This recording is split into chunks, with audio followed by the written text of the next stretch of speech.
പാപത്തെ ചുമക്കുന്ന ദൈവത്തിന്റെ കുഞ്ഞാട് ഇന്ന് രാത്രികാലം ഈ ആലയത്തിൽ വന്നു എന്ന് വിശ്വസിക്കുന്ന ദൈവ കുഞ്ഞുങ്ങൾ ഒരിക്കൽ കൂടെ ഈ രാത്രികാലം കരം ഉയർത്തി ദൈവത്തെ സ്തുതിക്കാണ്ട്.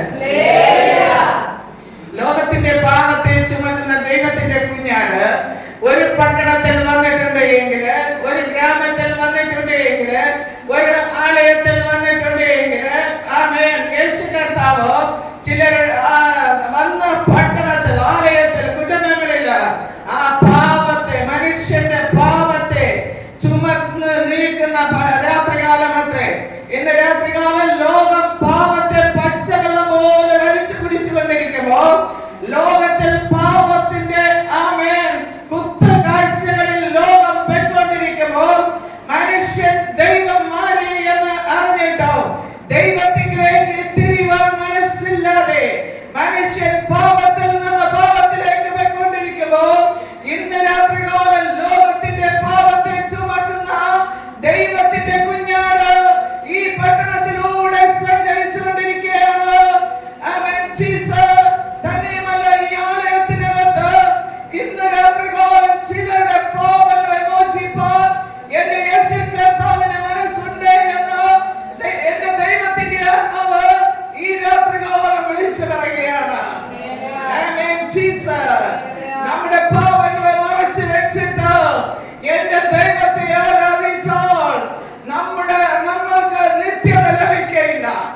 നമ്മൾ ദൈവത്തെ ആരാധിപ്പാനായി ഇറങ്ങി തിരിച്ചത് നമ്മുടെ പാപങ്ങളെ മോചിച്ചിട്ട്, നമ്മുടെ പാപങ്ങളെ ദൈവത്തോട് ഏറ്റുപറഞ്ഞ് ഉപേക്ഷിച്ചിട്ട് നമ്മൾക്ക് നിത്യജീവൻ പ്രാപിപ്പാനത്രേ നമ്മൾ ദൈവത്തെ ആരാധിപ്പാനായി ഇറങ്ങി തിരിച്ചത്.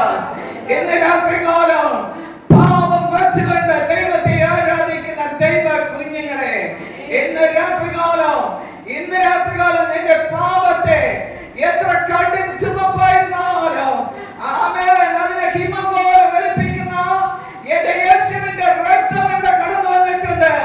നിന്റെ പാപം എത്ര രക്താംബരം പോലെ ആയിരുന്നാലും അതിനെ പഞ്ഞി പോലെ വെളുപ്പിക്കുന്ന എന്റെ യേശുവിന്റെ രക്തം ഇന്ന് രാത്രിയിൽ ഇവിടെ കടന്നു വന്നിട്ടുണ്ട്. ഇന്ന് രാത്രിയിൽ ഒന്ന് സമർപ്പിക്കാമോ? ഒന്ന് യേശു രക്ഷകനോട് പറഞ്ഞാട്ടെ, ഞാനൊരു പാപിയാണെന്ന് പറ. ആമേൻ. എന്റെ ജീവിതത്തില് ഓരോ മീറ്റിംഗ് കഴിഞ്ഞിട്ട് എന്റെ ജീവിതത്തിൽ കുറവുകൾ വന്നു പോകുന്നു, കുറ്റങ്ങൾ വന്നു പോകുന്നു, പാപങ്ങൾ വന്നു പോകുന്നു. എന്റെ മേലുള്ള ഇന്ന് രാത്രികാലം എന്റെ പാപങ്ങളെ മോചിക്കണമേ എന്ന്. ആമേൻ. പാപങ്ങളെ മോചിപ്പാൻ ഇന്ന് രാത്രിയിൽ നീ ദൈവത്തോട് ഏറ്റുപറഞ്ഞാൽ, പാപത്താൽ പിടിക്കപ്പെട്ട ചില രോഗാത്മാക്കള് ഇന്ന് രാത്രികാലം നീ ദൈവത്തോട് ഏറ്റുപറഞ്ഞുകൊണ്ടിരിക്കുമ്പോൾ തന്നെ ചില രോഗബന്ധനങ്ങള് നിന്നിൽ നിന്ന്, നിന്റെ തലമുറയിൽ നിന്ന്, നിന്റെ കുടുംബത്തിൽ നിന്ന് നീ ആഗ്രഹിക്കുന്ന നിലവാരത്തിൽ കയറി പറ്റുവാൻ കഴിയാറുണ്ട്.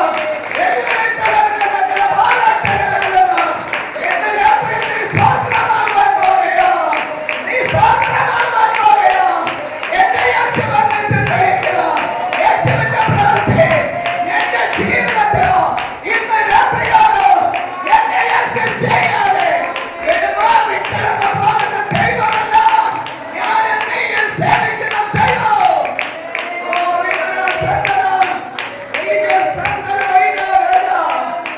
എന്റെ യേശു കർത്താവുണ്ടല്ലോ, ആമേൻ, സ്വർഗത്തിൽ നിന്ന് ഭൂമിയിലേക്ക് നോക്കിയപ്പോൾ നീതിമാന്മാരായിട്ട് ആരെയും കണ്ടില്ല. ആമേൻ. അങ്ങനെയാണ് എങ്കിൽ നീയും ഞാനും ഓരോ നിമിഷവും ചെയ്തു കൂട്ടുന്ന പാപങ്ങളെ സ്വർഗം കാണുകയാണ്. ആമേൻ. ചെറിയ പാപവും വലിയ പാപവും പാപം തന്നെയാണ്. ആമേൻ. ആമേൻ. ഇന്ന് രാത്രിയിലോ എന്റെ യേശു കർത്താവ് ചിലരെ തൊടുവാൻ പോവുകയാണ്. എന്റെ യേശു കർത്താവ് ചിലരെ തൊടുമ്പോൾ ദൈവശക്തി അവരുടെ മനസ്സിൽ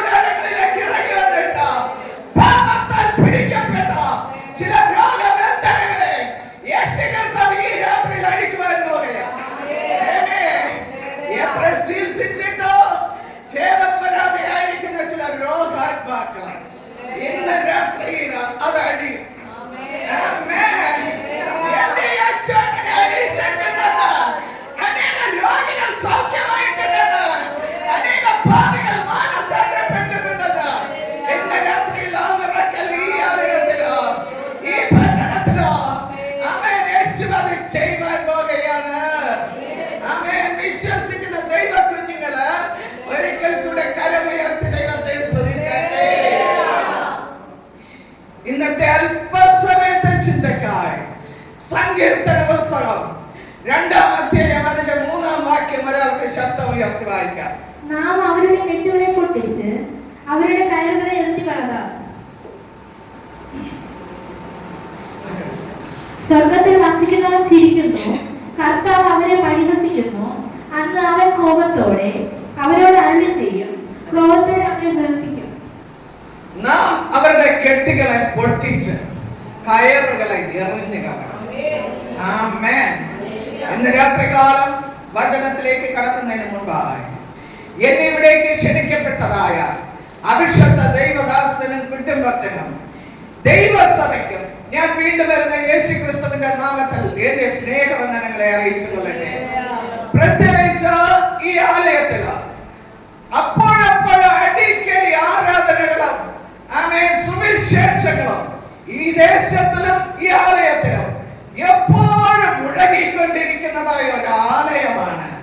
ആമേൻ. ഞാൻ കേൾക്കാറുണ്ട്, ഞാൻ അറിയാറുണ്ട്, അഭിഷേകത്തിന് ദൈവം ഈ ദേശത്ത്, ഈ പട്ടണത്തില്, ഈ ആലയത്ത്, ഈ വിശ്വാസ കുടുംബങ്ങൾക്ക് വേണ്ടി അഭിഷേകത്തിന് ദൈവം ഉപയോഗിക്കുന്ന വിധങ്ങള് മറ്റാർക്കും ചെയ്തെടുക്കാൻ കഴിയാത്തതായ അനേക ദൗത്യങ്ങളിലൂടെ ഈ അഭിഷേകത്തിന് ദൈവം കരങ്ങളെടുത്ത് ഉപയോഗിക്കുന്നത് ഓർക്കുമ്പോൾ ഞാൻ അറിയുമ്പോൾ അത് സ്വർഗം സന്തോഷിക്കുന്നത് പോലെ ഞാൻ സന്തോഷിക്കാറുണ്ട്. ആമേൻ. ജീസസ് കഴിഞ്ഞ വ്യാഴാഴ്ചയും വലിയൊരു മീറ്റിംഗ് ആമേൻ രാവിലെ മുതൽ വൈകുന്നേരം വരെ ഇവിടെ നടന്നതാ. പക്ഷേ പിന്നെയും അഭിഷേകൻ ആമേൻ ആ ആരാധനയുടെ സുവിശേഷത്തിന്റെ ആ ഒരു കൊതിയോടെ ഇന്ന് രാത്രികാലം ഇവിടെ സുവിശേഷം ക്രമീകരിച്ചിരിക്കുന്നത് നമ്മുടെ എല്ലാവരുടെ രക്ഷയ്ക്ക് വേണ്ടിയാണ്. ആമേൻ. ജീസസ് ഓരോ ദിനങ്ങളിലും ഓരോ മീറ്റിംഗുകളിലും എന്റെ യേശു കർത്താവിന്റെ ചില പ്രവൃത്തികള് ഓരോ കുടുംബങ്ങളിൽ ഓരോ മൺകൂടാരങ്ങളിലേക്ക് നമ്മുടെ ദേശത്തിലേക്ക് നമ്മുടെ ആലയത്തിലേക്ക് യേശു ചെയ്യുവാനിടയാകും. ആമേൻ. ജീസസ് അഭിഷേകൻ പറയപ്പെട്ടത് മറ്റൊരു സ്ഥാനത്താണ്. പക്ഷേ ഇന്ന് ഉച്ച കഴിഞ്ഞപ്പോഴാ വിളിച്ചു പറയുന്നത് എനിക്ക് എങ്ങനെ അഭിഷേകത്തിനോട് മറുപടി പറയണമെന്ന് എനിക്കറിയത്തില്ല. ആയതുകൊണ്ട് അഭിഷേകത്തിനോട് ഞാൻ ഓക്കെ പറഞ്ഞു. പക്ഷേ ഇങ്ങോട്ട് വരുമ്പോൾ എന്നോടൊപ്പം കളിക്കാർ വരുവാൻ വേണ്ടി ചില ദൈവദാസിമാർ ഒരുങ്ങി നിൽക്കുകയായിരുന്നു. പക്ഷേ വഴിമധ്യത്തിൽ വെച്ച് വിളിച്ചു ചോദിച്ചു ഇന്ന് എത്ര മണിക്ക് അവിടെ എത്തണമെന്ന്. ഞാൻ പറഞ്ഞു ഇപ്രകാരമാ ഒരു സംഭവം നടന്നത്, വരുന്നെങ്കിൽ ഇവിടെ വരിക. അപ്പോൾ ഇവിടെ വരുവാൻ കഴിഞ്ഞില്ല. പക്ഷേ ഇന്ന് എന്തൊക്കെയോ യേശുവിന് ആരെയൊക്കെ യേശുവിന് തൊടുവാൻ മനസ്സുണ്ട്. ശുദ്ധമാകുവാൻ നിനക്ക് മനസ്സുണ്ടോ എങ്കിൽ ശുദ്ധമാക്കുന്ന ഒരു രക്ഷകൻ ഇവിടെ വന്നിട്ടുണ്ട്. ആമേൻ. ജീസസ് ആ പ്രാണപ്രിയനെ ഒന്ന് ഹൃദയംഗമായി ഒന്ന് വെൽക്കം ചെയ്തട്ടെ, ഒന്ന് ഹൃദയംഗമായി ഒന്ന് സ്വീകരിച്ചട്ടെ, ഒന്ന് ഹൃദയംഗമായി ഒന്ന് അപ്പന്റെ പാദത്തിൽ ഒന്ന് സാക്ഷാൽ വീണട്ടെ.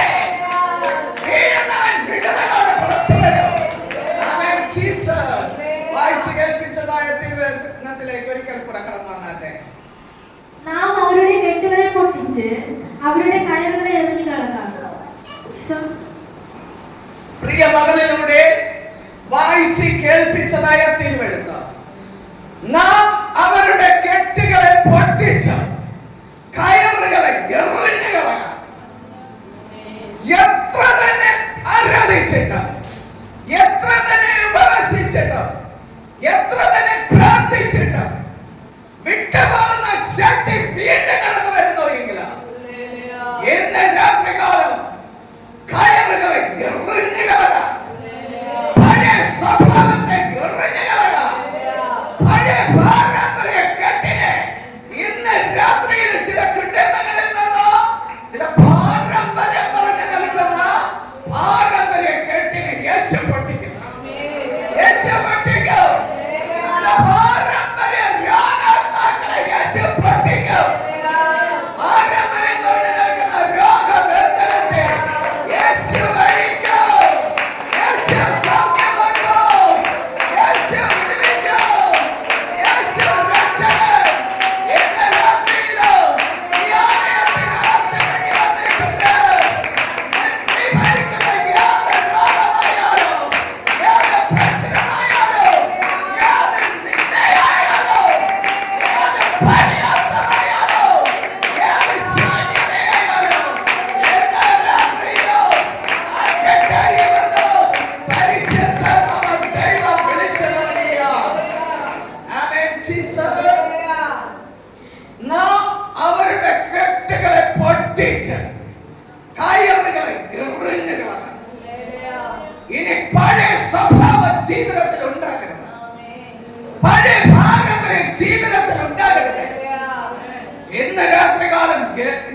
മുറിഞ്ഞു കളയാം. പ്രിയ ദൈവ പൈതലേ, ഇന്ന് രാത്രികാലം പുതിയൊരു തീരുമാനത്തോടെ ദൈവത്തിങ്കൽ നിങ്ങളെ തന്നെ സമർപ്പിച്ചിട്ട് ദൈവത്തിങ്കൽ നിന്ന് ചിലർ പ്രാപിക്കേണ്ടതിനാണ് പൂർണ്ണ സമർപ്പണത്തോടെ ദൈവസന്നിധിയിലായിരിക്കുവാൻ കഴിയുമെങ്കിൽ ഇന്ന് രാത്രികാലം നിങ്ങളെ കെട്ടിവെച്ച ചില കെട്ടുകളെ ആരാ വെല്ലുവിളിക്കുന്നത്? നിങ്ങളെ കുടുംബം നന്നാകരുതെന്ന് ആരാ വെല്ലുവിളിക്കുന്നത്? നിങ്ങളുടെ കുടുംബത്തിനകത്തൊരു ശൂന്യത കടന്നു വരണമെന്ന് ആരാ വെല്ലുവിളിച്ച് കെട്ടത്? നിങ്ങളുടെ കുടുംബത്തിന് അകത്ത് ശാസ്ത്രത നഷ്ടപ്പെടണമെന്ന് ആ അന്ധകാര ശക്തിയെ നോക്കിയിട്ട് പറ, ഇന്ന് രാത്രിയിൽ അവന്റെ പദ്ധതി പൊളിക്കുകയാണ്. അവന്റെ പദ്ധതി ഇന്ന് രാത്രിയിൽ സ്വർഗം പൊളിക്കുകയാണ്. അവനിനി തല ഉയർത്തത്തില്ലതേ. അവന്റെ പ്ലാനിങ്ങിനെ പൊട്ടിക്കാനോ ഇന്നെവിടെയോ നടക്കേണ്ട മീറ്റിംഗ് നിങ്ങളെ ഒരാളിനെ തേടി എന്റെ രക്ഷകൻ ഈ ആലയത്തിൽ കടന്നു വന്നത്. നിങ്ങൾ മൗനമായിരുന്നു എന്റെ ദൈവത്തെ അപമാനിക്കാതെ നിങ്ങളെ അതരങ്ങൾ തുറന്ന് എന്റെ ദൈവത്തിന് മഹത്വം കൊടുത്തു കഴിഞ്ഞാൽ മഹത്വത്തിന്റെ പ്രത്യാശയായ ക്രിസ്തു നിങ്ങളുടെ മുന്നിൽ രാജാതി രാജാവായി വാഴും.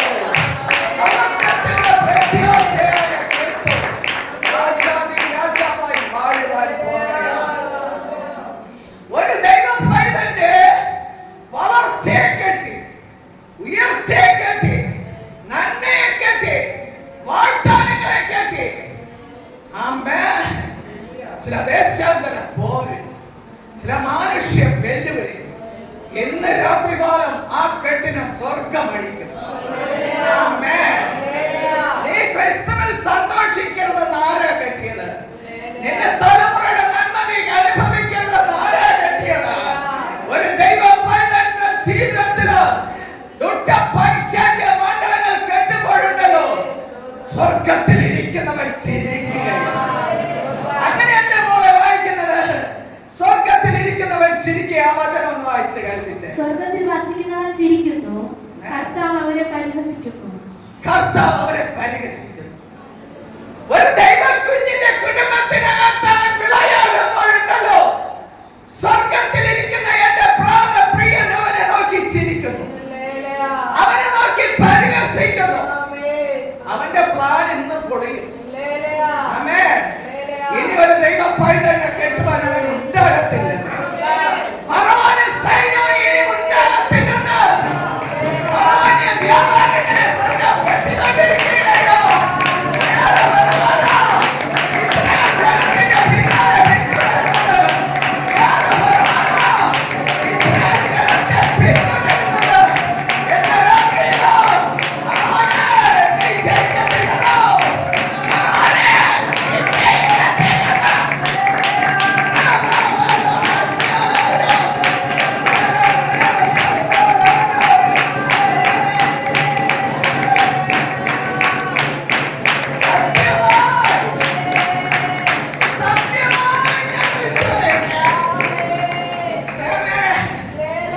ഒരു ദൈവ കുടുംബത്തിന്റെ തകർച്ച കാണണമെന്ന് വർഷങ്ങൾ കൊണ്ട് നിന്നെ വാദിച്ച് കെട്ടിയ ചില കെട്ടുകളെ യേശു കർത്താവ് വഴി ഒരു ദൈവ കുടുംബത്തിന്റെ നന്മയെ കെട്ടുമ്പോഴുണ്ടല്ലോ, അവന്റെ ആത്മമണ്ഡലത്തെ കെട്ടുമ്പോഴുണ്ടല്ലോ, അവന്റെ വളർച്ചയെ കെട്ടുമ്പോഴുണ്ടല്ലോ, അവന്റെ ഉയർച്ചയെ കെട്ടുമ്പോഴുണ്ടല്ലോ, അവന്റെ വാഗ്ദാനങ്ങളെ കെട്ടുമ്പോഴുണ്ടല്ലോ സ്വർഗത്തിൽ ഇരിക്കുന്ന എന്റെ കർത്താവ് അവനെ കണ്ടിട്ട് ചിരിക്കുകയും പരിഹസിക്കുകയും ചെയ്യും. ഒരു മോശെ ഒരാട്ടിടയനായ ഒരു വനാന്തരത്തിലൂടെ സഞ്ചരിച്ചു കൊണ്ടിരുന്നതായ ഒരു മോശെ എന്റെ ദൈവം വിളിച്ച് വേർതിരിച്ച ഒരധികാരത്തിന്റെ വടിയുമായി ഫറവോന്റെ അടുക്കൽ അയച്ചിട്ട് എന്റെ ദൈവം പറഞ്ഞു, ഇസ്രായേൽ ജനത്തെ വിടുവിച്ച് കൊണ്ടുവരിക. അപ്രകാരം വിടുവിച്ച് കൊണ്ടുവരിക.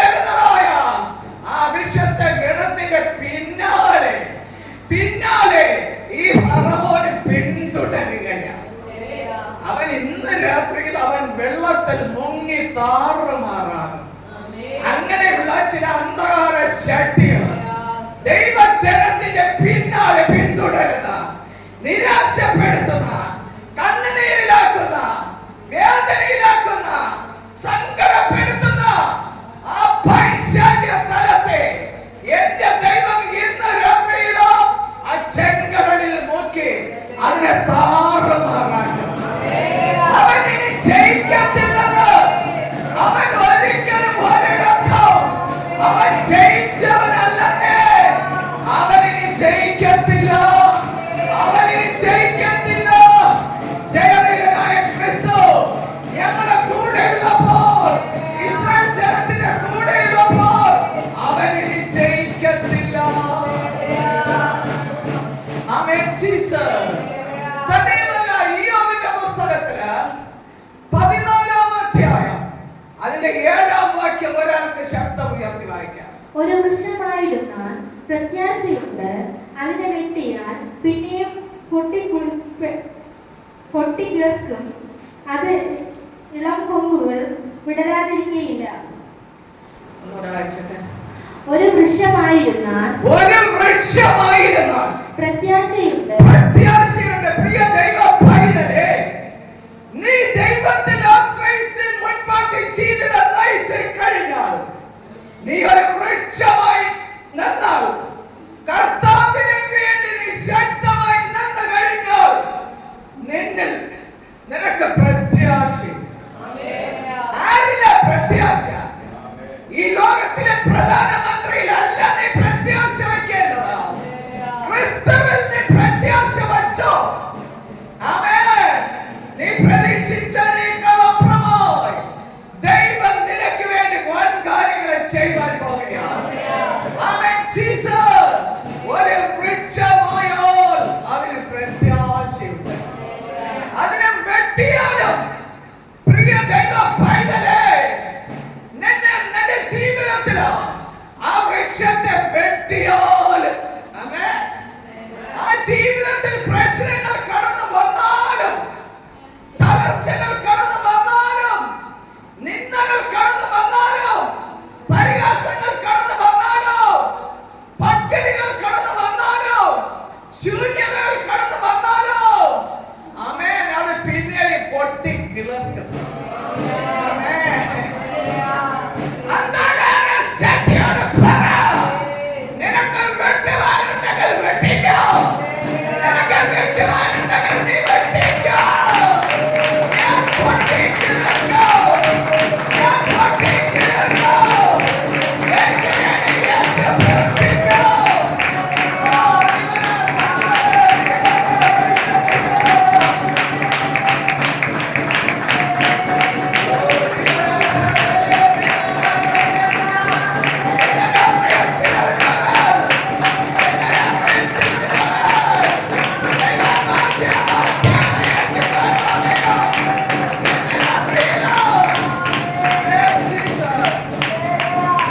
പ്രിയ ദൈവ പൈതലേ, നിന്നെ ആരാ വെട്ടിയത്? നീ കിളർത്ത് വരത്തില്ലെന്ന് ആരാ വാദിച്ചത്? ആരാ നിന്റെ സന്തോഷത്തെ വെട്ടിയത്?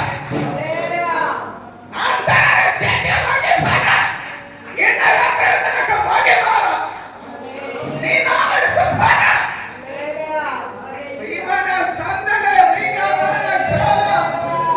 പ്രിയ ദൈവ പൈതലേ, എന്റെ ജീവിതത്തിലുണ്ടല്ലോ അനേക വെട്ടുകൾ കിട്ടിയതാ. ആമേൻ.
ഓരോ വെട്ടിയിട്ടപ്പോഴോ ലോകം പറയും ഇനി ഇവർ വിളർത്ത് വരത്തില്ല,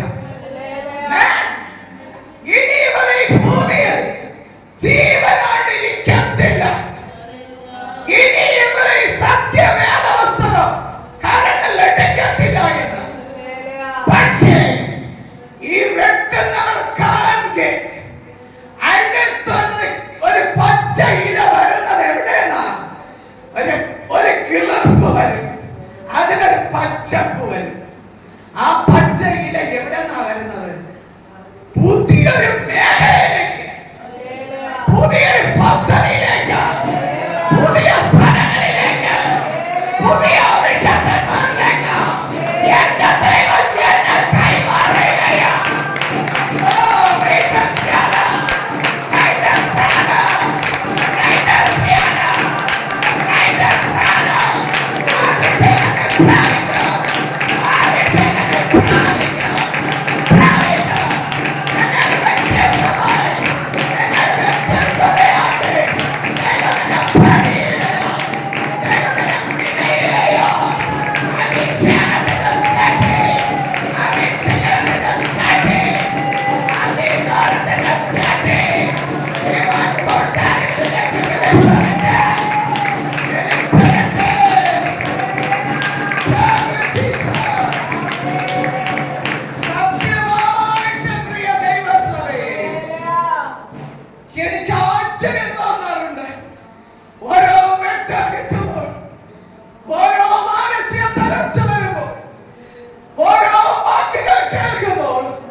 ജീവിതത്തിൽ ഒരു നിന്ന വരുന്നത് എന്തിനെന്ന് അറിയണ്ടേ? നിന്റെ ജീവിതത്തിൽ ഒരു ഒറ്റപ്പെടൽ വരുന്നത് എന്തിനെന്ന് അറിയണ്ടേ? നിന്റെ ജീവിതത്തിൽ ഒരു രോഗം വരുന്നത് എന്തിനെന്ന് അറിയണ്ടേ? അടുത്തൊരു മഹത്വം വെളിപ്പെടണം. മഹത്വത്തിന്റെ പ്രത്യാശയായ ക്രിസ്തു നിന്നിൽ രാജാവായി വാഴേണ്ടതിനാ നീ വെട്ടുകൊള്ളുന്തോറും ക്രിസ്തുവിനോട് അടുത്തോ. വെട്ടുകൊള്ളുമ്പോൾ പറയരുത് എന്റെ ഈ പ്രമാണം ഇനി വേണ്ട, മാറ്റി വെച്ചിട്ട് മറ്റു പദ്ധതി നോക്കാമെന്നോ. ആ പദ്ധതിയിലേക്ക് പോകാനല്ലേ എന്നെ വിളിച്ചത്. വെട്ടിയിട്ടപ്പോൾ നീ ക്രിസ്തുവിനോട് അല്പം കൂടെ നീ അടുത്തേക്ക് ചെല്ലാം. ജീവിതം എന്ന് പറയുമ്പോൾ പ്രിയ ദൈവ പൈതലേ, ഞാൻ മറ്റൊരു മണ്ഡലത്തിൽ പോകും. ഞാൻ പോകുന്നതല്ല, എന്റെ യേശു പപ്പ എന്നെ കൊണ്ടുപോകും. ഈ വെട്ടിയവർ കാണുക അവർ ആശ്ചര്യപ്പെടുന്ന നിലവാരത്തിലാണ്. മറ്റനേക ഉന്നത വിശുദ്ധന്മാരുടെ കരത്തിൽ അവിടെ പച്ച ഇല കിളിർപ്പോടെ അത് ഫലം കായ്ക്കുന്ന നിലവാരത്തിൽ എന്റെ പ്രാണപ്രിയൻ എന്നെ ഇന്നയോളം നടത്തിക്കൊണ്ടിരിക്കുന്നു. ആ പ്രാണപ്രിയനെ നിങ്ങൾക്ക് ആവശ്യമുണ്ടോ ദൈവസഭയെ? ആ പ്രാണപ്രിയന് വേണ്ടി നിങ്ങൾ ജീവിതം ഈ രാത്രിയിൽ ഒന്ന് സമർപ്പിക്കാൻ കഴിയുമോ പ്രിയ ദൈവസഭയെ? അങ്ങനെയാണ് എന്നേക്കാളും അധികമായി നിങ്ങളുടെ ജീവിതത്തിൽ യേശു വൻ കാര്യങ്ങളെ ചെയ്യുവാൻ പോകുകയാണ്.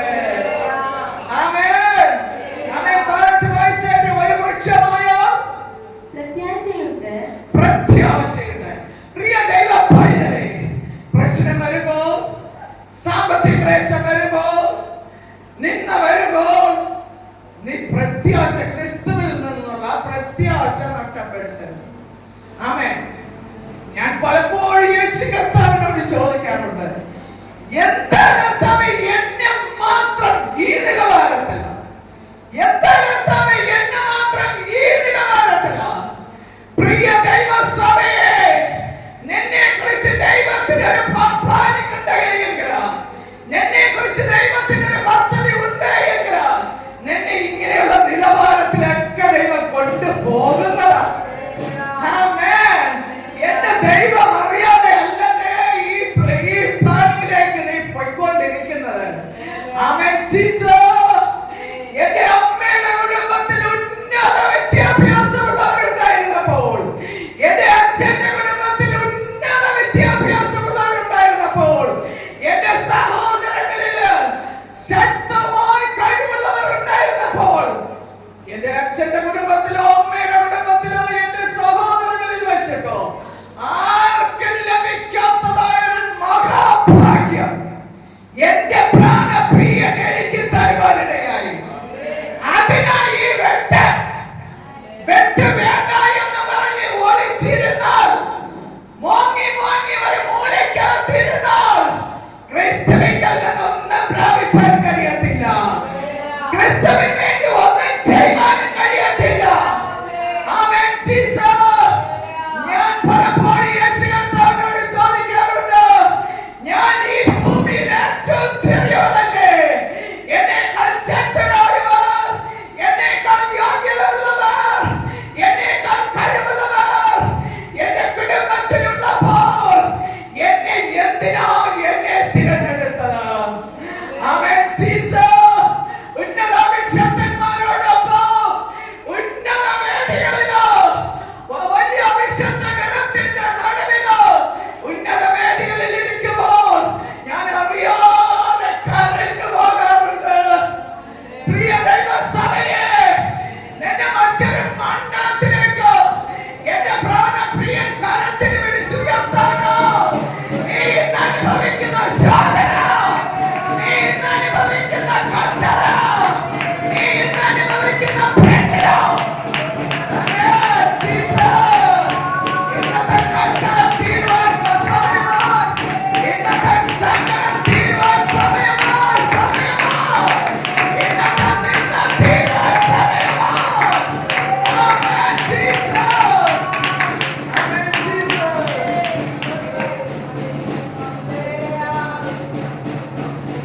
പ്രിയ വിശുദ്ധനറിയാം, വലിയൊരു വെട്ട് എന്റെ ജീവിതത്തിലോ നടന്ന സമയത്ത് അഭിഷക്തൻ അവിടെ ഉണ്ടായിരുന്നത് ഞാൻ കണ്ടില്ല. പക്ഷേ ഒരു വർഷം കഴിഞ്ഞപ്പോഴാ അഭിഷക്തനെ കണ്ടത്.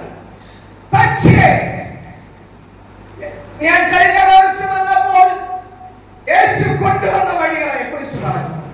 ഇന്ന് രാത്രിയിലോ എന്റെ പൊന്നുമോനെ കുറിച്ച് ഒരല്പം സാക്ഷ്യം പറഞ്ഞോട്ടെ. എന്റെ ജീവിതത്തിലെ വെട്ടെന്ന് പറയുമ്പോഴേ പ്രിയ ദൈവസഭയെ, നിങ്ങൾ എന്താ വിചാരിക്കുന്നത്? ഞാൻ എരിയുന്ന തീച്ചൂളയ്ക്ക് അകത്തൂടെയാ ഓർമ്മ വെച്ച നാൾ മുതൽ ഇതുവരെ സഞ്ചരിച്ചു കൊണ്ടിരിക്കുന്നത്. ആമേൻ. എന്റെ ജീവിതത്തിലെ കട്ടത എന്ന് പറയുമ്പോൾ എനിക്ക് 2 ആൺമക്കളുണ്ടായിരുന്നു. എന്റെ യേശു കർത്താവിനോട് ഞാൻ ചോദിച്ചില്ല എനിക്ക് മക്കളെ തരുവാൻ. പക്ഷേ എനിക്കൊരു അമ്മയുടെ സ്നേഹമോ ഒരച്ഛന്റെ സ്നേഹമോ ലഭിച്ചിട്ടില്ല. ആയതുകൊണ്ട് എന്നെ ആരും വളർത്തിയിട്ടില്ല. ആയതുകൊണ്ട് എനിക്ക് മക്കളെ വളർത്തുവാൻ അറിയത്തില്ല. പക്ഷേ ഞാൻ ചോദിക്കാതെ എനിക്ക് 2 ആൺമക്കളെ യേശു തന്നു. പക്ഷേ അങ്ങനെ വളർന്നു വരുമ്പോൾ ഒരു ദിവസമായപ്പോൾ എന്റെ അമ്മ ഞാൻ പോണേ എന്ന് പറഞ്ഞു വാതിലടച്ചിട്ട് എന്റെ മോൻ എന്നിൽ നിന്ന് അതിന് മുൻപായി എന്നോട് വെള്ളം ചോദിച്ചു വാങ്ങി കുടിച്ചിട്ട് അതിന് മുൻപായി ചില ദിവസങ്ങൾക്ക് മുന്നേ ഓൺലൈൻ വഴി ആഹാരം വരുത്തി എന്നെ കൂടെ ഇരുത്തി അവൻ ഒരുമിച്ചിരുന്ന് ഭക്ഷണം കഴിച്ചു. ഞാൻ കഴിക്കാത്തതായ ഭക്ഷണങ്ങളെല്ലാം എന്റെ ഓൺലൈൻ വഴി വരുത്തിയിട്ട എന്നെ കൂടെ ഇരുത്തി അവൻ ഭക്ഷണം കഴിച്ചു. ഭക്ഷണം കഴിച്ചിട്ട് അവൻ ഓരോ സാധനങ്ങൾ വാങ്ങിക്കൊണ്ടുവരും. വാങ്ങിക്കൊണ്ടുവന്നിട്ട് എന്നെ വിളിച്ച് അടുത്തിരുത്തിയിട്ട്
പക്ഷേ എന്റെ പൊന്നുമോനുണ്ടല്ലോ, അതിനു മുൻപായി പാസ്റ്റർ അടുത്ത് എന്ന് പറഞ്ഞു, പാസ്റ്റർ എനിക്ക് സ്നാനപ്പെടണം. പാസ്റ്റർ നിർബന്ധിച്ചു, ഇപ്പോൾ സജീവ സ്നാനപ്പെടണ്ട. അവൻ നിർബന്ധിച്ചു പറഞ്ഞു, എനിക്ക് സ്നാനപ്പെടണം. അവൻ സ്നാനപ്പെടുന്ന ദിവസത്തെ ഞാൻ പറഞ്ഞു, നീ എന്തെങ്കിലും ചെറുതായിട്ട് എന്തെങ്കിലും ചെയ്, എന്നിട്ട് നിന്റെ കല്യാണം നോക്ക്. കല്യാണത്തിന് നമുക്ക് ആഡംബരമായി എടുക്കാമല്ലോ. അമ്മ, എനിക്ക് കല്യാണമില്ല, എനിക്ക് കല്യാണമില്ല. ഞാൻ അവന് കുഞ്ഞു ബിരിയാണിയാ ഇഷ്ടം. പാചകക്കാരെ വിളിച്ചു വരുത്തി അവൻ അറിയാവുന്ന സർവ്വ ജാതിയിൽപ്പെട്ടവരെയോ അവൻ വിളിച്ചു വരുത്തി ബിരിയാണി വെച്ച് അവൻ എല്ലാവർക്കും കൊടുത്തു. എല്ലാ വിഷയന്മാരെയും സന്തോഷിപ്പിച്ചു വിട്ടു. എന്നിട്ട് അവൻ പിറ്റേ വർഷം അവന് ആരാധന വയ്ക്കുമ്പോൾ അതേ പാചകക്കാരെ വിളിച്ചു വരുത്തി ഇവൻ പാചകം അതേപോലെ വെച്ച് രാത്രി 12 മണിക്ക് എന്റെ വീട്ടില് അനേക ഭക്ഷണമില്ലാത്ത അഭിഷക്തന്മാരെ വിളിച്ചു വരുത്തി അവർക്ക് ഭക്ഷണം വീട്ടിൽ നിന്ന് കൊടുത്തു വിട്ടു. എന്റെ കൂടെ പ്രവർത്തിക്കുന്ന ദൈവദാസന്റെ വീട്ടില് രാത്രി 12 മണിക്ക് അവൻ ഭക്ഷണം കൊണ്ടുകൊടുത്തു. കൊണ്ടുകൊടുത്തിട്ട് അവനാണ് എല്ലാ വർഷവും കലണ്ടർ അടിക്കുന്നത് ചർച്ചില്. അവൻ പരസ്യത്തിന് പോകും, എല്ലാത്തിനും മുൻപന്തിയിലാണ്. പക്ഷേ അവൻ ഒരു ടൈം ആയപ്പോൾ എന്നോട് പറയുന്നു, അമ്മ നിങ്ങൾക്ക് സാരി വാങ്ങി തരാം, എന്നോട് വരണമെന്ന്. ഞാൻ പറഞ്ഞു, സജീവേ, എനിക്ക് ഞാൻ പണ്ട് ഇരുന്ന് വാങ്ങിച്ച ഡ്രസ്സുകളാ ഞാൻ ഉടുത്തുകൊണ്ട് നടന്നത്. എന്റെ യേശുപ്പനെ അറിഞ്ഞിട്ട് എനിക്ക് വിദേശ വസ്ത്രങ്ങളോ ഇഷ്ടംപോലെ എന്റെ പപ്പ എനിക്ക് തന്നു. ഞാൻ മരിക്കുമ്പോൾ ഈ വസ്ത്രങ്ങൾ ആരെടുക്കും? അതുകൊണ്ട് എനിക്ക് വസ്ത്രം വേണ്ട. ഞങ്ങളുടെ പാസ്റ്റർ ഈ അഭിഷേകത്തിന് അറിയാം, മഞ്ഞാട്ടുകള് ചർച്ചിലെ പാസ്റ്റർമാരെ വീട്ടിൽ വന്നപ്പോൾ പറയാം, പാസ്റ്റർ ഇവരെടുത്ത് പറയണം എന്റെ കൂടെ ഡ്രസ് എടുക്കുവാൻ വരാൻ.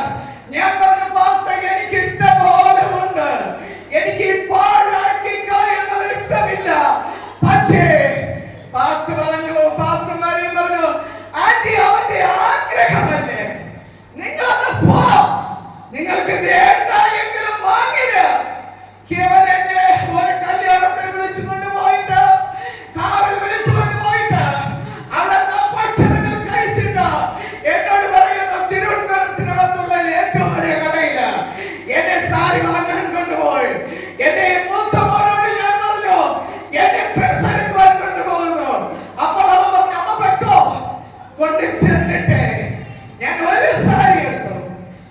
അവൻ പിടിച്ചു വാങ്ങിച്ചോ, അതിനെ അവിടെ വെച്ചിട്ട് അവിടെ ഉള്ളതിലെ കല്യാണ സിൽക്ക് കടയിൽ എന്താ പറയുന്നത്, പാളയത്തിന് ആ കടയിൽ കൊണ്ട് കയറ്റി ഇഷ്ടംപോലെ പച്ച സാരികൾ, ഇഷ്ടംപോലെ സാരികൾ വാങ്ങിട്ട് പറയുന്നു. ഞാൻ പറഞ്ഞു, ഇത് ആർക്കാ മക്കളെ? നീ കല്യാണം കഴിഞ്ഞിട്ട് നിന്റെ ഭാര്യയ്ക്ക് വാങ്ങിക്കൂട്. അമ്മ, നിങ്ങൾ പ്രാർത്ഥനയ്ക്ക് പോകുമ്പോൾ വെള്ളയും പുള്ളിയും എടുത്തോ. ഇത് എന്റെ കൂടെ വരുമ്പോൾ ഈ വെറുതെ സാരികൾ നിങ്ങൾ എടുത്തുകൊണ്ട് വരണം. എന്റെ പൊന്നു മോനുണ്ടല്ലോ, അവനുണ്ടായിരുന്നപ്പോൾ ഞാൻ 2 സാരി എടുത്തു. പക്ഷെ എന്റെ പിള്ള കണ്ടില്ല. പക്ഷേങ്കിലേ എനിക്ക് വീട്ടിൽ എന്തൊക്കെ ആവശ്യമുണ്ടോ, എനിക്ക് എന്തൊക്കെ ആവശ്യമുണ്ടോ, അവന്റെ കാലം വരെ എനിക്ക് ചെയ്യേണ്ട സകലവും വാങ്ങി തന്നു. പക്ഷേ എന്റെ പിള്ള 2 ദിവസം ഞാൻ ഡ്രസ് ചെയ്ത് പുറത്തിറങ്ങുമ്പോൾ എന്നോട് ചോദിക്കുക, അമ്മ ഞാൻ എടുത്തു തന്ന സാരി എവിടെ? അവൻ ഇങ്ങനെ എന്നെ മൊത്തം നോക്കിയിട്ട് ഞാൻ പറഞ്ഞു, അവിടെ ഇരിക്കുന്നു. പക്ഷെ എന്റെ പിള്ള കണ്ടില്ല. പക്ഷേ തന്നെയുമല്ല, ഒരു മൊബൈൽ വാങ്ങി. മൊബൈൽ വാങ്ങിയിട്ട് ആദ്യം അവന്റെ 2 ഫോട്ടോ എടുത്തിട്ട് തന്നു. പിറ്റേ ആഴ്ചയിലും കണ്ടോ എന്റെ മോൻ അനിയനും ചേട്ടനും ഒരേ സമയം ജിമ്മിൽ പോയി. അനിയനും ചേട്ടനും ഒരേ സമയത്ത് എന്നോട് പറയുന്നു, സന്ദീപ് ഈ ജിമ്മിലാണ് വരുന്നതെന്ന് ഞാൻ അറിഞ്ഞ അമ്മയോട് പറഞ്ഞു. ഞാൻ പറഞ്ഞു, എന്നോട് പറഞ്ഞില്ല. എന്തായാലും അവൻ ഈ ജിമ്മിലാണ് വരുന്നത്.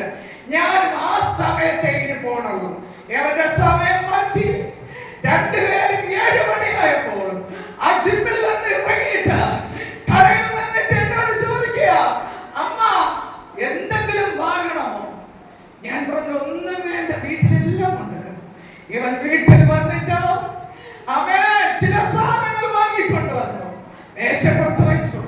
പക്ഷെ ഇവൻ പുറത്തിറങ്ങി കുളിച്ചിട്ട് എന്നോട് ചോദിച്ചു, അമ്മ വെള്ളം വേണം. ഞാൻ വെള്ളം കൊടുത്തു. പക്ഷേ എന്റെ പൊന്നുമോൻ അതുവരെ ഒരുങ്ങാത്ത രീതിയിലാണ്. എന്റെ പൊന്നുമോൻ ഒരുങ്ങിയിട്ട് അവരൊരു കല്യാണ വീട്ടിൽ പോയതാ. അവിടെ ചില കാശുകൾ കൊണ്ട് കൊടുക്കുവാൻ വേണ്ടി പോയതാ. പാവപ്പെട്ട കല്യാണമായതുകൊണ്ട് പോയി അരമണിക്കൂർ അമ്മ പോണേ എന്ന് പറഞ്ഞു ഇങ്ങനെ ഫ്രണ്ട് വാതിൽ അടച്ചിട്ട് എന്നെ ഒറ്റയ്ക്ക് റൂമിലാക്കിയിട്ട് എന്റെ പൊന്നുമോൻ പോയതാ. അരമണിക്കൂർ അതിനു മുമ്പേ 5-6 ദിവസത്തിന് മുമ്പേ എന്നോട് പറഞ്ഞു, അമ്മ ഞാൻ ഇൻഷുറൻസ് എടുത്തോണ്ട് വന്നു. എനിക്ക് എപ്പോൾ ഒരു ആക്സിഡന്റ് സംഭവിച്ചാലും എന്നെ തിരുവനന്തപുരത്തിനകത്തുള്ളതിൽ ഏറ്റവും വലിയ ആശുപത്രിയില എന്നെ കൊണ്ടുപോകണമെന്ന്. പക്ഷേ അത് എന്നോടാ പറഞ്ഞിരുന്നത്. എന്റെ പൊന്നുമോൻ കല്യാണ വീട്ടിൽ നിൽക്കുമ്പോൾ ഒരു കോൾ വന്നു. അവൻ പോയി യാത്രയുടെ മധ്യത്തിലോ അവൻ ആക്സിഡന്റ് സംഭവിച്ചു. പക്ഷേ എന്റെ മൂത്ത മോൻ വിളിച്ചതറിയാം, അമ്മ സജീവൻ ആക്സിഡന്റ്. ഞാൻ പറഞ്ഞു, എന്റെ മോൻ ഇപ്പോഴാ അങ്ങോട്ട് ഇറങ്ങിയത്, എന്താ സംഭവിച്ചത്? എന്നെ കൊണ്ടുപോകാൻ പറഞ്ഞിട്ട് കൊണ്ടുപോയില്ല. പക്ഷേ ഞാൻ പറഞ്ഞു ചെന്നിട്ട് അവന്റെ ശബ്ദം എനിക്ക് കേൾക്കണം. ഇന്ന് വരെയും ആരും ഫോൺ വിളിച്ച് അവന്റെ ശബ്ദം എന്നെ കേൾപ്പിച്ചില്ല. 18ാമത്തെ ദിവസം എന്റെ പൊന്നുമോനെ എന്റെ ഫ്രണ്ടിൽ കൊണ്ടുവച്ചതാ. ആ ദിവസത്തില് അഭിഷേകന്മാർ വന്ന് എന്റെ റൂമിൽ നോക്കിയിട്ടാ ഈ വിഷയം പറയുമ്പോൾ ഞാൻ അവൻ കിടന്ന റൂമിലേക്ക് ഇങ്ങനെ നോക്കിയിട്ട് എനിക്ക് തന്നെ എന്നെ തന്നെ നിയന്ത്രിക്കുവാൻ കഴിഞ്ഞില്ല. എനിക്ക് തോന്നി ഞാൻ കറണ്ടിൽ അവിടെ നിന്ന് കത്തിച്ചാരമാകുന്നു എന്ന്. പക്ഷെ ഞാൻ നിലവിളിച്ചില്ല. പക്ഷെ ഈ 17 ദിവസവും ഞാൻ വീട്ടിൽ ആഹാരം വെച്ചില്ല. ഞാൻ ഒന്നും ചെയ്തില്ല. പാസ്റ്റർമാർ കൊണ്ടുവന്ന് എനിക്ക് ഭക്ഷണം തരും, ഞാൻ കഴിക്കത്തില്ല. പക്ഷേങ്കിലേ ഞാൻ എന്റെ പൊന്നുമോന്റെ പ്രാണൻ പോകുന്ന സമയത്ത് ഒരു 7 മണി മുതൽ വെളുപ്പിലെ 4 മണി വരെയും ഓരോ അഭിഷേകന്മാർ എന്നെ വിളിച്ച് പ്രാർത്ഥിക്കുകയായിരുന്നു. 4 മണി കഴിഞ്ഞപ്പോൾ നേരെ വെളുത്തപ്പോൾ എന്റെ മൂത്ത മോൻ പറയുന്നു എന്ന്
ആ പാത്രമാർ പറഞ്ഞത് നിങ്ങൾ യേശു പാപ്പയുടെ കരത്തിലാകുന്നത്.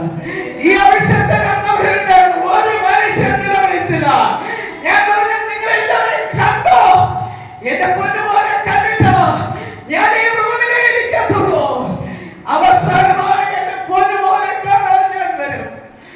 ആമേൻ. അവസാനമായി ഞാൻ എഴുന്നേറ്റപ്പോഴേ എല്ലാ സഹോദരങ്ങളും വന്ന് എന്നെ കൂട്ടിടക്കലിട്ട് റൂമിൽ വെച്ച് പിടിക്കുന്നു. ഞാൻ പറഞ്ഞു നിങ്ങൾ എല്ലാവരും എന്നെ വിട്. ആമേൻ. എന്നെ താങ്ങുന്നൊരു കരമുണ്ട്. ആ കരത്തിലാണ് ഞാൻ ഇന്ന് പകലിൽ നിൽക്കുന്നത്. നിങ്ങൾ പിടിച്ചാൽ ഞാൻ നിൽക്കത്തില്ല. എന്നെ താങ്ങുന്നൊരു കരമുണ്ട്. ആ കരത്തിലാണ് ഞാൻ ഇന്ന് പകൽ നിൽക്കുന്നത്. എന്റെ യേശുവിന്റെ കരത്തിലാണ് ഞാൻ നിന്നത്. ആമേൻ. ജീസസ്. അതിനുശേഷമായിട്ട് എന്റെ മൂത്ത മോൻ പറഞ്ഞത്, അവിടെ വന്നുകൂടിയ ജനത്തോട് പിറ്റേ ദിവസം പറഞ്ഞത്, എന്റെ അമ്മ കുഞ്ഞുനാളിലെ യേശുവിനെ അറിഞ്ഞതാ. യേശുവിന്റെ ഒരു ശക്തി എന്റെ അമ്മയുടെ ഉള്ളിലുണ്ട്. ആയതുകൊണ്ട് എന്റെ അമ്മയാണ് ഞങ്ങൾ എല്ലാവരെയും ഇന്നലെ പിടിച്ചു നിർത്തിയത്. പ്രിയ ദൈവസഭയെ, നിങ്ങളുടെ ജീവിതത്തിൽ വെട്ടേക്കുമ്പോൾ നിങ്ങൾ ഈ പ്രമാണം വച്ചിട്ട് ഓടിക്കളയരുതെന്നാണ് ഞാൻ പറയുന്നത്. ആമേൻ. ജീസസ്. എന്നോ ഉണ്ടല്ലോ മറ്റ് ദൈവദാസന്മാരുണ്ടല്ലോ, അവർ പറഞ്ഞത് ഇനി ഞാൻ ഈ വേദപുസ്തകം എടുക്കത്തില്ല. ആമേൻ. ഇനി ഞാൻ ഈ സത്യവേദപുസ്തകം എടുക്കത്തില്ലെന്ന്. ആമേൻ. ഞാൻ ഈ സമയങ്ങളില് പോകുന്ന വേദികൾ കണ്ടിട്ട് അവർ ചോദിക്കുന്നു, ഇതെങ്ങനെ സംഭവിച്ചു? ഇതെങ്ങനെ സംഭവിച്ചു? പക്ഷേ അന്ന് പകൽക്കാലം ഓടിയുടെ മുന്നിൽ നിന്ന് ഞാൻ എന്റെ ഹൃദയത്തിൽ ഒരു തീരുമാനമെടുത്തു. ഞാൻ ജീവിക്കുന്നു എങ്കിൽ ക്രിസ്തുവിന് വേണ്ടി, ഞാൻ മരിക്കുന്നു എങ്കിൽ ക്രിസ്തുവിന് വേണ്ടി. നഷ്ടം വന്നാലും ലാഭം വന്നാലും ത്യാഗം വന്നാലോ, ഒറ്റപ്പെടൽ വന്നാലും തകർച്ച വന്നാലും വേദന വന്നാലോ സങ്കടം വന്നാലും എന്റെ യേശുവിന് വേണ്ടി. ആമേൻ. തന്നെയുമല്ല പ്രിയ ദൈവസഭയെ, തന്നെയുമല്ല എന്റെ മോനുണ്ടല്ലോ, ഒരു സെക്കൻഡ് പോലും എന്റെ മോനെ കാണാതെ ഞാൻ ഇരിക്കത്തില്ല. പക്ഷേ എന്റെ മോൻ എവിടെയെങ്കിലും ടൂറ് പോയാൽ അവൻ വരുന്ന ദിവസം വരെ ഞാൻ ഒരാധാരം വെക്കാതെ ഞാൻ വാവിട്ട് വിളിക്കും. അവനെ ഫോൺ ചെയ്യത്തില്ല, വിളിക്കും. വിളിക്കുന്നതിന് എന്റെ പൊന്നു മോനെ എനിക്ക് കാണണം. പക്ഷെ എന്റെ പൊന്നു മോന് ബോഡി കൊണ്ടുവച്ചപ്പോഴേ ഞാൻ വിളിച്ചില്ല. ദൈവസഭയെ, എന്റെ അപ്പന്റെ കരത്തിലാണ് ഞാൻ നിന്നത്. പക്ഷെ 8ാമത്തെ ദിവസത്ത് അവിടെ പല ദൈവദാസന്മാരും കടന്നു വന്നു. പിന്നീടൊക്കെ ഞാൻ അവരെയൊക്കെ ആശ്വസിപ്പിച്ചു ഇതേ വിഷയത്തിലുള്ളവര്. പക്ഷെ പിന്നീട് ഞാൻ വാവിട്ട് വിളിക്കേണ്ടി വന്നു കേട്ടോ. പിന്നെ ചില ദിവസങ്ങൾ കഴിഞ്ഞപ്പോൾ ഞാൻ ചിന്തിച്ചു, അവർ വാങ്ങിച്ചു കൂട്ടിയ സാധനങ്ങളെ, വണ്ടികളും സാധനങ്ങളും എല്ലാം കിടന്നു പോകും. ഞാൻ ചിന്തിച്ചിട്ട് ഞാൻ ചിലരോട് വാവിട്ട് വിളിച്ചു, എന്റെ പൊന്നുമോനെ ഞാൻ കണ്ടു കൊതി തീർന്നില്ല. എന്റെ പൊന്നുമോനെ ഞാൻ കണ്ടു കൊതി തീർന്നില്ല. അവന് ഭക്ഷണം വെച്ച് കൊടുത്ത് കൊതി തീർന്നില്ല. അവന്റെ കാര്യാദികൾ നോക്കി ഞാൻ കൊതി തീർന്നില്ല. പ്രിയ ദൈവസഭയെ, അതിനുശേഷം ഇന്നേരം വരെ എന്റെ സഹോദര കുടുംബത്തിൽ കല്യാണങ്ങൾ നടന്നു. ഇന്നേരം വരെ ഞാൻ ഒരു കല്യാണത്തിന് പോയിട്ടില്ല, ഒരു ഫംഗ്ഷന് പോയിട്ടില്ല. പക്ഷേ ഞാൻ ഒറ്റ കാര്യം അന്ന് തീരുമാനിച്ചു, ഇനിയുള്ള ആയുസ് ഒരു രൂപ ഇങ്ങോട്ട് വാങ്ങാതെ അങ്ങോട്ട് പോയി സൗജന്യമായി എന്റെ പ്രാണപ്രിയന്റെ വേല തികക്കുവാൻ ഞാൻ എന്റെ യേശുവിന് വേണ്ടി മാത്രം വേറെ ഒരു കാര്യത്തിന് വേണ്ടി തോന്നത്തില്ല. ഞാൻ എന്റെ യേശുവിന് വേണ്ടി മാത്രം എന്റെ പിള്ള പോയ ഇടത്ത് എനിക്കൊന്ന് വേഗത്തിൽ പോകണം, വേഗത്തിൽ പോകണം, വേഗത്തിൽ പോകണം. അങ്ങനെ ജീസസ്. പ്രിയ ദൈവസഭയെ, 8ാമത്തെ ദിവസത്തിൽ ഞാൻ മൂത്ത മോനോട് ചോദിച്ചു, മോനെ എന്താ സംഭവിച്ചത്? അവൻ പറഞ്ഞു, അമ്മ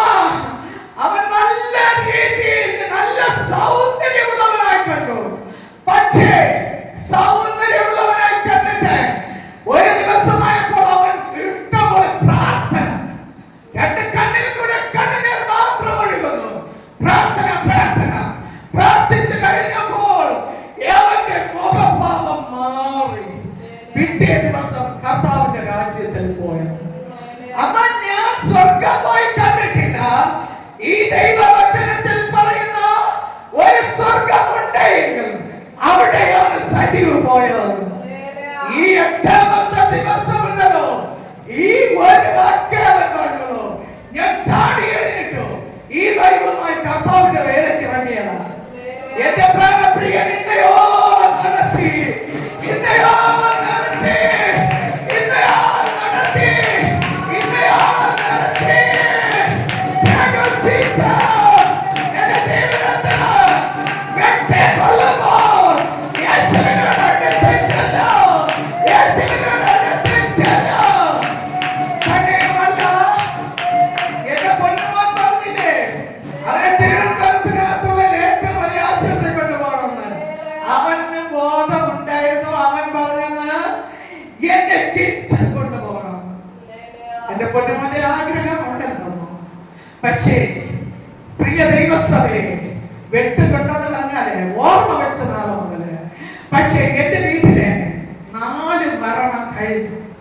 പക്ഷേ ഒരു മരണമുണ്ടല്ലോ, പിറ്റേ ദിവസം ഒരു ദിവസം ഐസിയിൽ പോയി. ഏറ്റവും വേണ്ടപ്പെട്ട എന്റെ വീട്ടിനകത്തുള്ള ഐസിയിൽ പോയി കണ്ടു, സംസാരിച്ചു. കുഴപ്പമില്ല, ഞങ്ങൾ പ്രാർത്ഥിച്ചോളാമെന്ന് പറഞ്ഞു. അപ്പോൾ പറഞ്ഞു കുറച്ച് കാര്യം കൂടെ പറയാനുണ്ട് നിൽക്കുവാൻ. ഡോക്ടർ പറഞ്ഞു 2 പേർ നിൽക്കരുത്, ഒരാൾ നിൽക്കുവാൻ. ഞാൻ പറഞ്ഞു നീ ഇവിടെ നിന്നോ, ഞാൻ പുറത്ത് നിൽക്കാം. അന്ന് പോന്നു, മക്കളെ പറഞ്ഞയച്ചു. പക്ഷേ അന്ന് രാത്രി സീരിയസ് ആയി പിറ്റേ ദിവസം മരിച്ചു. പക്ഷേ ഈ മരിച്ചതിന്റെ അന്നുണ്ടല്ലോ, എനിക്ക് 4ാമത്തെ ദിവസത്തെ കൺവെൻഷൻ നടക്കുക. എനിക്ക് പിറ്റേ ദിവസം കൺവെൻഷന് പ്രസംഗിക്കണം. 5ാമത്തെ ദിവസത്തിൽ കൺവെൻഷന് ഉന്നത വേദിയിലോ അനേകം പരസ്യങ്ങൾ കൊടുത്ത കൺവെൻഷന് ഞാൻ ഈ ബോഡിയുടെ മുൻപിൽ 4ാമത്തെ ദിവസം നിൽക്കുമ്പോൾ അവർ അടിക്കടി ഫോൺ വരികയോ, നാളത്തെ ദിവസം നിങ്ങൾ പ്രസംഗിക്കണം. ഞാൻ പറയുന്നു, പാസ്റ്ററെ ധൈര്യമായിരിക്കുക, ഞാൻ എന്റെ യേശുവിനെ പ്രസംഗിക്കാൻ വരും. എനിക്ക് എന്റെ യേശു വേണം. എനിക്ക് എന്റെ യേശുവാണ് ലോകത്തിലുള്ളവരെക്കാൾ വലിയ അറിവ് നമ്മുടെ കൂടെ ഉണ്ട് എന്ന് പറഞ്ഞ എന്റെ യേശു എന്റെ ഉള്ളിലുള്ളതുകൊണ്ട് ഞാൻ നാളെ യേശുവിനെ പ്രസംഗിക്കാൻ വരും. സത്യമായിട്ട് ആരും അറിഞ്ഞില്ല.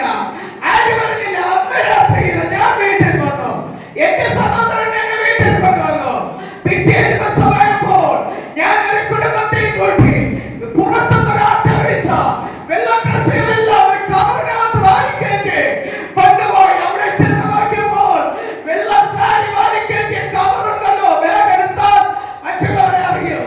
വെള്ളസാരി കൊണ്ടുപോയ കവറുണ്ടല്ലോ, തട്ടിക്കുടഞ്ഞ് നോക്കിയപ്പോൾ അരിപ്പൊടി മൊത്തം നിറഞ്ഞിരിക്കുകയാണ്. ഞാൻ അരിപ്പൊടിയെല്ലാം തട്ടിക്കുടഞ്ഞിട്ടില്ല. 2 മണിക്കൂർ കൺവെൻഷന് പ്രസംഗിച്ചിട്ട് ഒരാഴ്ചത്തിന് ശുശ്രൂഷയ്ക്ക് വേണ്ടി ഫ്രണ്ടിൽ വിളിച്ച ദൈവിക അധികാരം കൈമാറിയിട്ട് അവിടെ ഭക്ഷണം കഴിക്കുവാനോ മറ്റൊന്നും നിന്നില്ല, ഓടി വീട്ടിൽ വന്നു. എനിക്ക് യേശുവിനെ പ്രസംഗിക്കാൻ കൊതി. പ്രിയ ദൈവസഭയെ, എത്രത്തോളം വെട്ടുകളോ അത്രത്തോളം ക്രൈസ്തവമായ മിത്രമല്ല. ഇവിടെ വെട്ടുകിട്ടിയാൽ, ഇവിടെ നിന്നെ കെട്ടിയാൽ സ്വർഗത്തിലിരിക്കുന്നവൻ ചിരിക്കുകയോ, സ്വർഗത്തിലിരിക്കുന്നവൻ പരിഹസിക്കുകയോ. ഇവിടെ വെട്ടുകിട്ടിയത് തന്നെ ഞാൻ മറ്റൊരു മണ്ഡലത്തിൽ പോയി കിളിർത്ത് പച്ചപ്പ് പിടിച്ച് കിളിർപ്പിട്ട് അവിടെ ഫലം കായ്ക്കുമ്പോ ചില വീഡിയോ കാണുമ്പോ എന്നെ വിളിക്കാറുണ്ട്. ഇതെങ്ങനെയാ സംഭവിക്കുന്നത്? ഇതേ ഭോഗങ്ങൾ സംഭവിക്കുന്നു. പ്രിയ ദൈവസഭയെ, ഞാൻ പറഞ്ഞതിന്റെ ഉദ്ദേശം ഇന്ന് രാത്രിയിലോ ഒരു മരമായോളതിന് പ്രത്യാശയുണ്ട്. അത് പൊട്ടിക്കിളക്കും, അത് ഫലം കായ്ക്കും.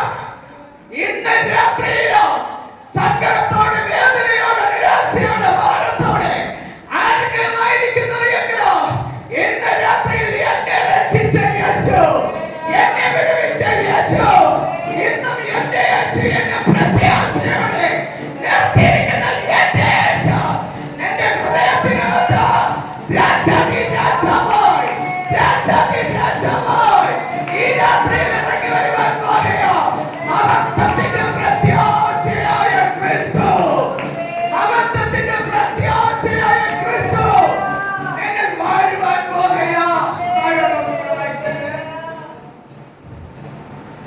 ഒരു വൃക്ഷമായിരുന്നാൽ പ്രത്യാശയുണ്ട്. അതിനെ വെട്ടിയാൽ പിന്നെയും പൊട്ടിക്കിളർക്കും. അത് ഇളം കൊമ്പുകൾ വിടാതിരിക്കില്ല. അതിന്റെ വേർ നിലത്ത്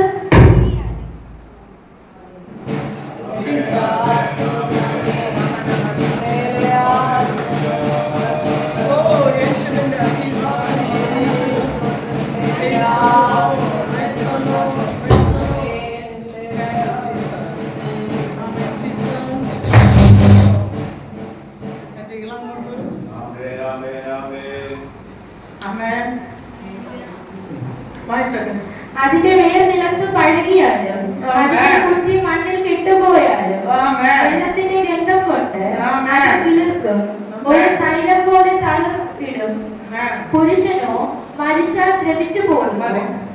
പ്രിയ ദൈവസഭേ, എന്നെ നടത്തിയ എന്റെ യേശുവിനെ, എന്റെ സാക്ഷ്യം എന്ന് പറഞ്ഞാൽ ഈ ആണ്ട് മുഴുവൻ പറഞ്ഞാൽ തീരത്തില്ല. പക്ഷേ ഞാൻ കഴിഞ്ഞ പ്രാവശ്യം വന്നപ്പോൾ അല്പം സാക്ഷ്യം പറഞ്ഞു, ഞാൻ വന്ന വഴി. പക്ഷെ എല്ലാം പറഞ്ഞിട്ടില്ല, അല്പം. ഇന്ന് രാത്രിയിലും അല്പം നിങ്ങളുടെ വിശ്വാസത്തിന് വേണ്ടി ഞാൻ അല്പം സാക്ഷ്യം പറഞ്ഞു. നിങ്ങൾ ക്രിസ്തുവിന് വേണ്ടി നിൽക്കുക. നിങ്ങളുടെ വേരുകൾ മണ്ണിൽ കെട്ടുപോയാലും ഇനി ഒരു ഫലം